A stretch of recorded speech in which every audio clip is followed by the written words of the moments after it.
Ahoy, mateys! Ahoy, guys! Yes, there will be spoilers, so if you want this movie to not be spoiled, then don't watch this review. But anyway, yeah, welcome back to another review.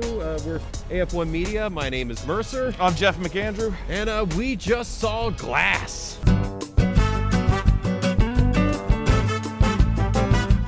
And as per usual, Jeff, since you're my guest on this, since I'm holding the camera, what did you think of Glass? This will be the most conflicted review I've ever had to give.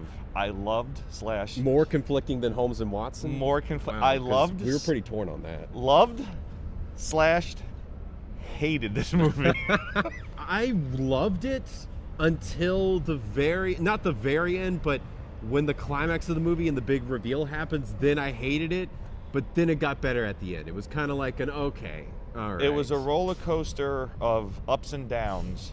And I will preclude by saying I love Unbreakable. So that did not help okay. To view this with critical eyes, because I love Unbreakable. I love Unbreakable so much that I'm going to say this right up front. There's a flashback in Glass that they threw in this film that was a deleted scene from the Unbreakable Blu-ray. Unbreakable Blu-ray. Starring Blake Shelton. Right. Coming to theaters this It was a deleted scene that I took the time to tell you, hey, that was a deleted scene, and they repurposed it, which I thought was awesome. Which I thought that they just did amazing de-aging on that. I seriously did. I was like, wow, like Bruce Willis, how did they do this? But then you told me it was like, oh yeah, it was a deleted scene. I'm like, well, there goes my thing. The acting was actually phenomenal. It's McAvoy's movie, 100% McAvoy's movie. It's just like Split. It's Split 2 almost. Cruise Control. It needs more Willem Dafoe, but they kind of do the face contorting a little bit the same. Yeah. The only thing I'll say is that Bruce Willis and Samuel Jackson are not really used very well early on. They're kind of like left sitting around, literally.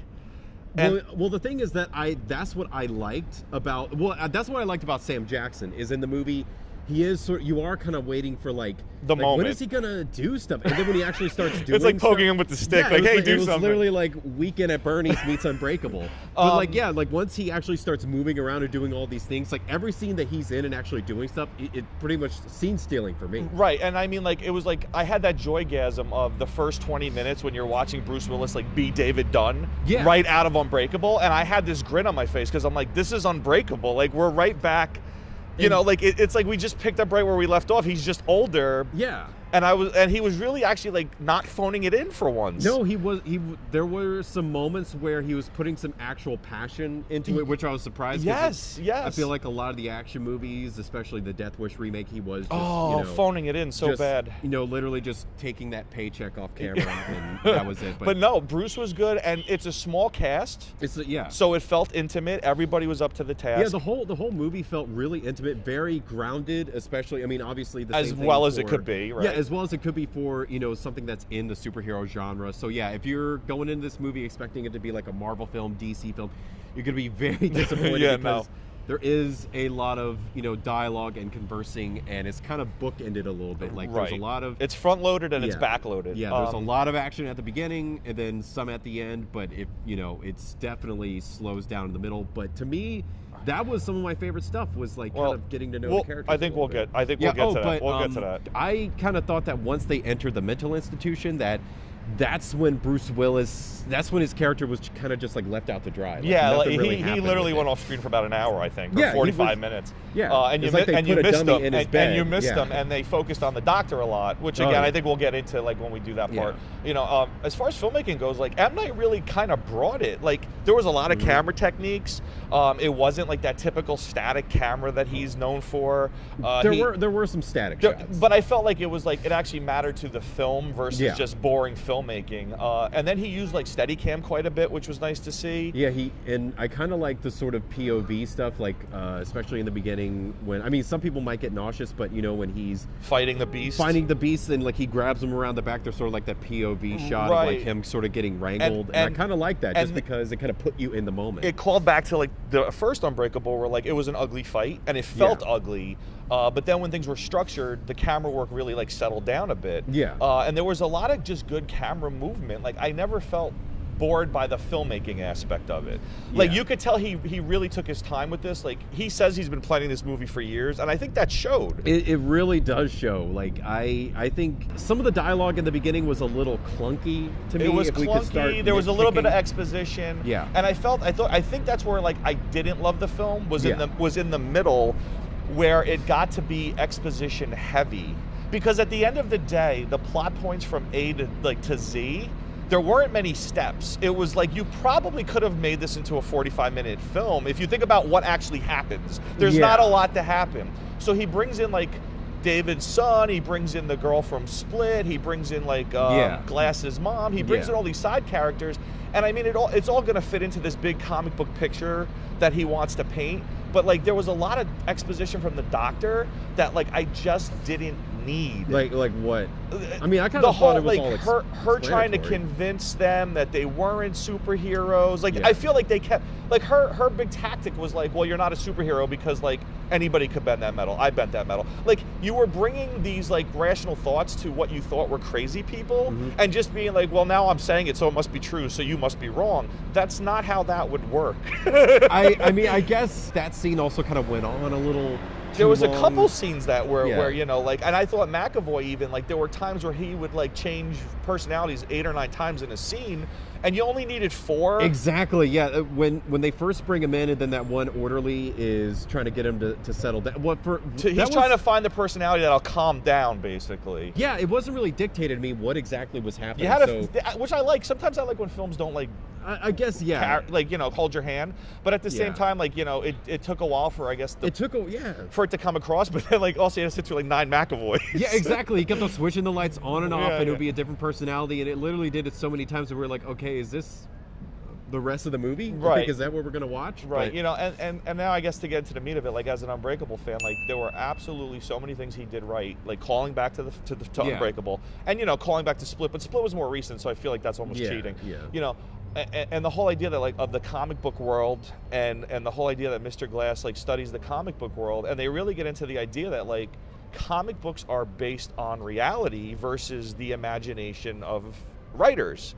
And that was something they toyed with a little bit in Unbreakable, but he really, like, went full bore with that in this. And I loved all the little nifty callbacks. In Unbreakable, when Bruce Willis' son figures out he's a superhero, he points at a newspaper, and Bruce Willis does this, like, very emotional, like, shh moment. And they use that specifically in a flashback because it's like, Shyamalan knows that that's a scene people remember.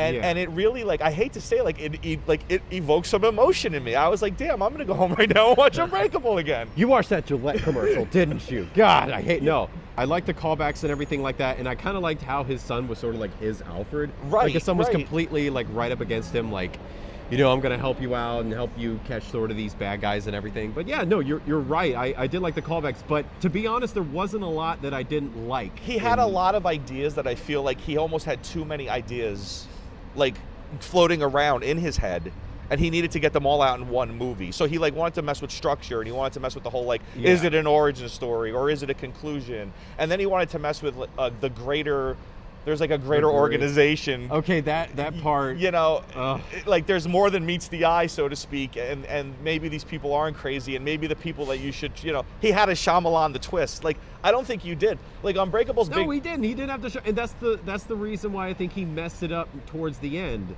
The biggest spoiler in the movie is that it turns out that there is this, you know, organization that is aware that superheroes exist, and Sarah Paulson's character is a part of the organization, and she was sent to try to convince these people that they weren't superheroes. Right, hoping that they would just like stop being superheroes. Yeah, hopefully that they would stop being superheroes, which that's kind of a dumb idea, because something would come up in their lives where it would sort of come out again. He did it so that he would tie it back to, like, the first film where, you know, Mr. Glass studying comics and noticing that real life occurrences were matching. It wasn't like his crazy idea. It was, you know, it was more that the comic book writers were basing it on real people. Yeah. And that was, like, the Shyamalan twist was, you know, guess what? These are real people the whole time. Right. But I just hated how, because it really did end soon after. Like, once it was revealed that and pretty much these people exterminate superheroes if they think that they're a problem. They clean up the situation. Yeah, they clean up the situation, which it happens really fast, which I did not like. But then it doesn't, because then after it happens, like, you come to find out that, like, it didn't really work so well. Oh yeah, so I mean that's the part I did like. As you're watching the movie, that's what really pissed me off, is the fact that like boom, like James McAvoy gets shot and he's killed, and then boom, they drown Bruce Willis, and then obviously Glass dies because his bones are fragile. I didn't really mourn much over Glass, because I knew that he would probably easily die. I will say though, that was a tremendous like falling out of a wheelchair. Like I mean. Because, I know, it's just like most people just fall out of falling of Hans Gruber. Yeah, like from the tower. most people just fall out of a chair, but the consequences for him. So it actually, it actually, you felt a little bit of an impact. That did evoke, and also our seats rumbled because we saw the Dolby thing. I was like, wow, like. And I hate to say, the more we talk about it, the more I think I can overlook some of the boring. I really did enjoy it. I feel like he made a movie that he did not give a about critics. No. Number one, he made a movie for Unbreakable fans. Yeah. The music's very good. Okay, here's my problem with the music. The music was very, very good in some parts, but they kind of kept reusing the cues, the same cues, the creepy violin, which I guess is Split. Which is funny, because that's also sounded like the music from the trailer for Us, which we had seen right before the film. Oh yeah. So it was almost like, wait, is this the same soundtrack? Yeah. So it's like the creepy violin coming in and everything. But I will say there is a moment when Bruce Willis's character has to prove that he wants to be that hero again. Yeah, and that's nice. Yeah. They use a piece of music, like a crescendo piece of music, and it's like a hero build-up moment. He goes and retrieves his wedding ring, and he kisses it. And I swear to God, I was teary-eyed. I swear to God, I was like, I remember sitting in that theater watching Unbreakable 20 years ago, and I'm like, this is the movie I've been waiting for. But unfortunately, that's only I haven't felt any emotion since my divorce. I'm sorry. No, but unfortunately, that's only 30 minutes of the film. Well, no, there were definitely some emotional moments for me, and I liked how sort of when he retrieves his poncho, his gear. It's almost flailing, almost like a cape. Right. When he retrieves it, and it's kind of like the way that it's filmed. So there are some sort of superhero-esque things, but it's not done I don't know. I'm hoping that this film kind of does maybe change some of the stuff that's happening in superhero films, because that's what I liked about it, was so inventive, but also it really kept it grounded in the genre. And people are going to hate this, and that's fine. Why do you think they might hate it? Because first of all, I think if you don't have an undying love for Unbreakable, you're already in the hole. You know what I mean? Because you have to. First of all, they don't really re-explain things. So if you don't know the previous films, you are lost. So if you haven't seen Unbreakable or Glass, do not bother watching this. Or I mean, Split. Do not bother watching this at all. Shyamalan is so smart, but so dumb. What were some of the dumb parts? I don't just getting lost with the girl character. They needed her to control McAvoy. That was forced in. That was a little weird, because it is this real life. Oh, you were almost killed by this person, but then they kind of fall Stockholm in love? syndrome. Yeah, this weird but it's not even Stockholm syndrome, this is Stockholm syndrome. He films it they're in love, and it's you shouldn't film that's something, super Stockholm syndrome. Yeah, that's Beauty and the Beast. Yeah, you shouldn't film, literally it's Beauty and the Beast. Oh yeah, no, but you shouldn't. You shouldn't film something like that with it being so lovey-dovey, and so this big sort of not romantic music crescendos, but it's everything's okay. It's it's not okay. She was his prisoner. It's wine and roses when she's around, and then Glass's mom kind of was just watching terrible shit happen, and oh my God, to her son, and she was just oh well, that's the way it goes. Yeah, that's the way it's gonna be. And because they had, it's they needed those side characters almost for that third act payoff. Even Glass said that one part. Yeah. So I feel it was dumb. He forced. It was he took a playbook, he took a formula for a comic book, and then he made sure he filled the formula. Yeah. And then he was he had to have Glass tell us he filmed that's the kind of stuff I don't need. But that's the part that makes you think that he's smart, but really it's not. It's really it's almost like Deadpool turning to the camera and winking and that. Then, but it doesn't have that sense of humor. And then what's great is at the end, the Sarah Paulson character, it's some comic book makes a passing comment. She's oh.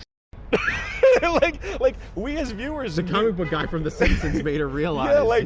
We as viewers knew the whole time that the plan seemed weird. So why wouldn't she think that the plan seemed weird? It didn't seem kind of a bad plan. Here's what I was kind of excited about is that they were it was called Okatama Nakatomi Plaza. Exactly. That's what I was thinking. It was called like the Okatama Tower. But it looked like the building in Shanghai or whatever. Yeah, but it was like, hey, this plaza's about to open. It's the tallest building. It's like, are we gonna get like some Die Hard kind of? And when you're watching the plot, when you're watching his plan, you're like, this isn't a very good plan. Like, it's kind of bad. And then you're like, oh, well, that was on purpose. Yeah. But like, because it had to fit the comic book mold, like so. Yeah, you know, it had to fit the comic book mold, which I like, and that was the part that won me back from the movie because I hated the Shadow Organization thing. Like, I especially, which they did chop on at the end. It just kind of came out of nowhere. It came out. That's the problem with it, was they didn't hint at that. No, they didn't. It just came out of nowhere. They showed that they have like clover fields. Yeah, she might as well have like Mission Impossible. Like a mask, like, oh, it was me the whole. Ripped off a mustache. Yeah, like it was me the whole time. It was me the whole time. Yeah, like no, but yeah, they had like clovers like tattooed on their. And I think that wrists. Was like you were supposed to know what that was. That was like, what? Yeah, that was one of like the dumb moments for me. So like I felt like it was like 2 hours of great and like 15 minutes of dumb, but that 15 minutes of dumb just resonated so hard. Well, the part that I hated was like she walks into this weird bar where apparently the entire Shadow Organization hangs out, and she's they like, stop the minute she opens her mouth. Yeah, they literally stops. Like, that's the part that made me almost want to groan. Is like they all stop. Like she has something really important to say. It was like a great idea, but he didn't know how to execute it. And again, more of like the dumb. Like, I will all these ideas, but like no.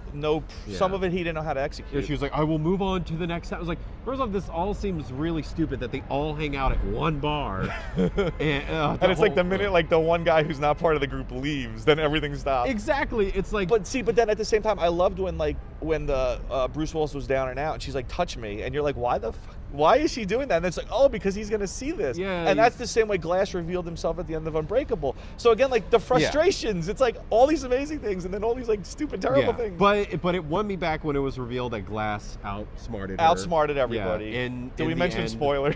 Oh yeah, we mentioned spoilers.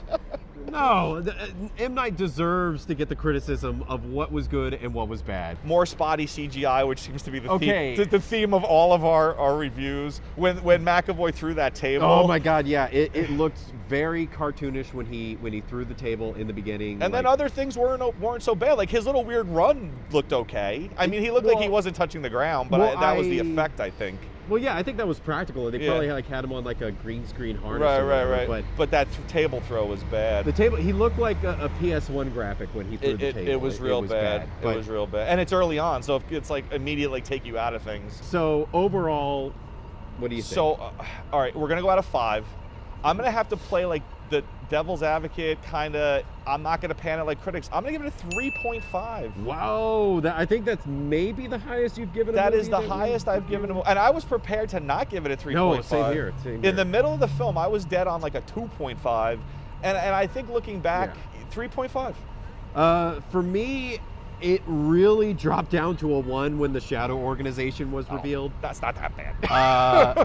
But it won me back over, so I gotta, I 3. I'm gonna give it 3 out of 5. Which I think is the best score you've given on a review that we've done. No, I think Overlord. Aquaman. Oh no, Aquaman. Aquaman, I gave like a 3.5. Okay. And Bumblebee, I also gave a 3 too. Well, yeah, I wasn't part of that, unfortunately. But anyway, So anything else you want to add? No, I mean, if you love Unbreakable, just go with joy in your heart. And if you don't love Unbreakable, then you probably will hate this movie. Yeah. I mean, he loves Unbreakable. I think that's what we've learned throughout this whole review. I'm going to count how many times you say I love Unbreakable. I have an Unbreakable counter. I also love the bridge from Last Mohicans. Again, yeah, that is a spoiler. There is an end scene credit where the bridge shows up to join Samuel Jackson in his quest. If you're the one guy who's seen all of our videos, that will be extremely funny. But anyway, guys, I'm Mercer Morrison. Jeff McAndrew. And also, like and subscribe. All the links are down below for you to click on, like our Facebook page, subscribe to the YouTube channel and everything. Also, tell us your thoughts about the movie. But please, see you later. Adios.